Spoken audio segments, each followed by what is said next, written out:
జీవవాక్యము అనుదినము నడిపించు జీవవాక్యము, బాధలలో బ్రతికించు జీవవాక్యము, చీకటిలో వెలిగించు జీవవాక్యము, ఆపదలో ఆదరించు జీవవాక్యం, ఆపదలో ఆదరించు జీవవాక్యము, జీవవాక్యము, జీవవాక్యము, జీవవాక్యము, జీవవాక్యం. దేవుని నామానికి మహిమ కలుగునుగాక. క్రీస్తునందు ప్రియమైన దేవుని బిడ్డలారా, ఈ దినము అక్టోబర్ 27వ తేదీ లేఖన భాగము తిమోతికి రాసిన 2వ పత్రిక 1వ అధ్యాయములో నుండి దేవుని యొక్క వాగ్దానము 7వ వచనము. మరి దేవుడు మనకి ప్రేమయు శక్తియు ఇంద్రియ నిగ్రహం కలిగిన ఆత్మని ఇచ్చాడు గాని పిరికి ఆత్మని ఇవ్వలేదు.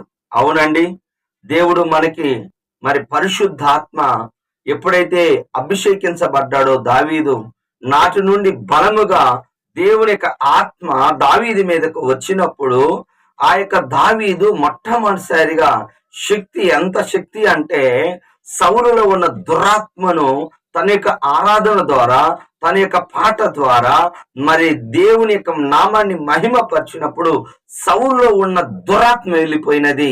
అలాగనే మరి గొల్యాతును ఒకే ఒక రాయుతో పడగొట్టగలిగినాడు. అటువంటి శక్తి దావీదు గారికి, గొర్రెలు కాసుకుంటున్న వ్యక్తికి ఎక్కడి నుండి వచ్చింది అనగా దేవుని యొక్క ఆత్మ వలనే.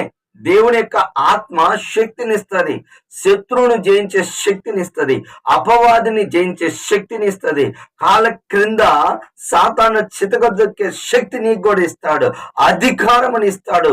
లోకములో ఉన్న అధికారి కంటే నీలో ఉన్న ఆ యొక్క యేసు ప్రభువారు పరిశుద్ధాత్ముడు గొప్ప అధికారిని నువ్వు గుర్తు తెచ్చుకోండి. అవును, ఆయన అద్భుతం చేయగలిగిన దేవుడు, ఆయన నీ ద్వారా శక్తి కనపరచగలిగిన దేవుడు. ఇంకోటి, ఇంద్రియ నిగ్రహం కలిగిన యేసేపు యవనస్తుడు పోతీఫర్ ఇంట్లో ఉన్నప్పుడు పోతీఫర్ భార్య అనేక రకాలుగా శోధించినప్పటికీ, మాట్లాడినప్పటికీ, లాలన చేసినప్పటికీ, ఆకర్షణ చేసినప్పటికీ యేసేపు నింద్రియ ఆగ్రహము, నింద్రియ ఆత్మ కలిగి ఉన్నాడు గనుక అతడు ఏమయ్యాడు తెలుసిన? పోతీఫర్ భార్యకి లొంగలేదండి. అంటే దేవుడి యొక్క ఆత్మ మరి శక్తి, ప్రేమ, ఇంద్రియ నిగ్రహం, పాపము చేయకుండా శక్తిని దేవుడు నీకు నాకు కూడా అనుగ్రహిస్తాడు. పరిశుద్ధాత్మ దేవుడు మనల్ని విడిపిస్తాడు, అటువంటి శక్తిని మనకు అనుగ్రహిస్తాడు. అవును, అటువంటి పరిశుద్ధాత్మను నువ్వు అడగాలి. లూకా సువార్తలో స్పష్టంగా రాయబడింది 11:13. ఇదిగో పరిశుద్ధాత్మను మీరు అడిగినప్పుడు నిశ్చయముగా దానిని దయచేస్తానన్నాడు. అవును, దేవుని యొక్క ఆత్మ దయచేసే దేవుడు. గుర్తుపెట్టుకోండి, మనకి వాగ్దానం కూడా ఉన్నది. అపోస్తల కార్యం 2:17 అంత్య దినంలో అందరి మీద నా ఆత్మను కుమ్మరిస్తాను. ఒక సంఘ భేదము లేదు, డినామినేషన్ భేదం లేదు, చర్చిస్ లేదు, అందరికి దేవుడు ఆత్మ అనుగ్రహిస్తాడు. గుర్తుపెట్టుకోండి, నీకు కూడా అనుగ్రహిస్తాడు. ఒప్పుకోవలసిన పాపము 15వ వచనంలో అపోస్తలుడైన పౌలు గారిని ఆసియాలో అందరూ విడిచిపెట్టి వెళ్ళిపోయారు. ఎందుకో తెలిసిన? ఆయనను మరి బంధించారని, శ్రమలు పొందుతున్నాడని. బాగా గమనించండి, అనేక మంది విడిచి వెళ్ళిపోతారండి శ్రమలు అన్నప్పుడు. యోహాను సువార్త 6:66 70 మంది శిష్యులుగా ఉన్న మరి యేసు ప్రభువారికి ఇతరులు అనేక మంది 70 మంది ఉంటే, ఇదిగో నేను సిలువ మరణం పొంది సమాధి చేయబడి 3వ దినాన తిరిగి లేస్తాను అని చెప్పినప్పుడు, ఇది కఠినమైన మాట, నా శరీరమును తిని నా రక్తం తాగాలన్నప్పుడు అది విని వాళ్ళు అమ్మో నీ శ్రమలు అనుభవించాలా. ఆ రోజుల్లో మరి సిలువ అంటే అవమానం. మరి అనేక మంది ముందు, ప్రజల ముందు అవమానించి, హింసించి, కొడాలతో కొట్టి చంపుతారు. అది మాకొద్దు అని అక్కడ రాయబడిన మాట. యేసు ప్రభుతోనే ఉన్న వారు ఆ యోహాను సువార్త 6:66 వారు వెనుకకు తీసి ఇంకా వెన్నడూ ఎమ్మడించలేదండి.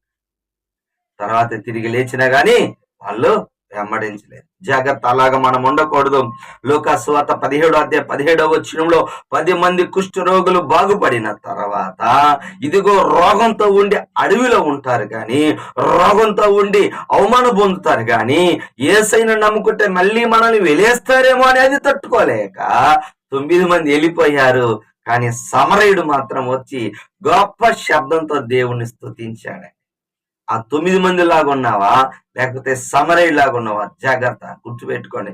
ఈ రోజు దేవుడిని విడిచిపెట్టి వెళ్ళటానికి కాదు నమ్ముకుంది, స్థిరముగా చివరి వరకు ఆయన నమ్ముకోవాలి. అర్థమైందా?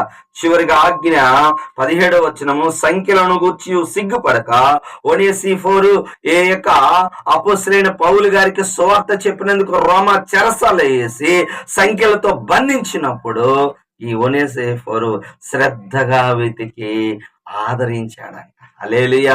మరి అపోస్తలుడైన పౌలు గారు సంఖ్యలను గూర్చి సిగ్గుపడలేదండి. అయ్యో చీలికపోతే నన్ను కూడా ఏమనుకోండి, లేదు. దేవుని బిడ్డలు శ్రమలో ఉన్నప్పుడు వారిని మనం ఆదరించాలి.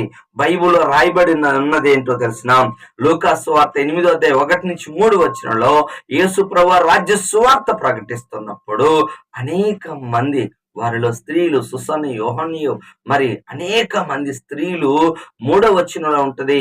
లూకాసు సువార్త 7వ అధ్యాయం 3వ వచనం, తమకు కలిగిన ఆస్తితో వారు ఏం చేశారో తెలుసిన, మరి ఉపచారము చేశారు. దేవుడు నమ్ముకున్న నువ్వు రాబోయే కాలంలో దేవుడి కొరకు గొప్ప కార్యాలు చేయాలి. ఆయన నామలో ఉపచారము చేయాలి. నీకు తగ్గదే.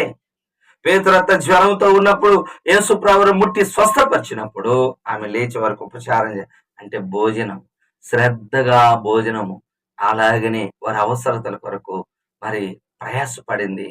అప్పుడు వెంటనే మరి దేవుడు ఎంతో సంతోషిస్తాడు. శ్రమలో ఉన్న వారిని ఆదరించాలి. దేవుడు నమ్ముకున్న తర్వాత నువ్వు చేయాల్సిన పరిచర్య ఉంటది. జాగ్రత్త, ఆ పరిచర్యను గుర్తుపెట్టుకొని ముందుకు వెళ్ళవలసిందిగా ప్రేమతో మనం చేస్తున్నాను. దేవుడి మాటలు దీవించును గాక. ప్రార్థన చేసుకుందాం. కళ్ళు మూసుకొని, ప్రభువా నీకు వందనాలు. ఈ దినము నాయన నువ్వే వాగ్దానం ద్వారా మాట్లాడావు నాయన. నువ్వు ఎంతైనా నమ్మదగిన, నువ్వు ఆత్మనిచ్చే దేవుడు, దైవికమైన ఆత్మ, పరిశుద్ధ ఆత్మ, శక్తి కలిగిన ఆత్మ, ప్రేమ కలిగిన ఆత్మ, ఇంద్రియ నిగ్రహం కలిగిన ఆత్మనిచ్చాను అంటున్నావు ప్రభా. ఈ ఆత్మ ద్వారా మేము లోకాన్ని జయించేటట్లుగా, శరీరాన్ని జయించేటట్లుగా కృప చూపించండి. అలాగనే ప్రభా నాయన, మేము విడవక ఎన్నడూ నాయన విడిచిపెట్టక నాయన నేను అంటుకొని ఉండేవాళ్ళకి హత్తుకున్నట్లుగా ప్రభా అయ్యా జీవించినట్లుగా సహాయం చేయండి అయ్యా. ప్రభా సంఖ్యలను గురించి సిగ్గుపడక, సువార్త గురించి సిగ్గుపడక మేము అనేక మందిని ఆదరించే వాళ్ళంగా సహాయం చేయండి.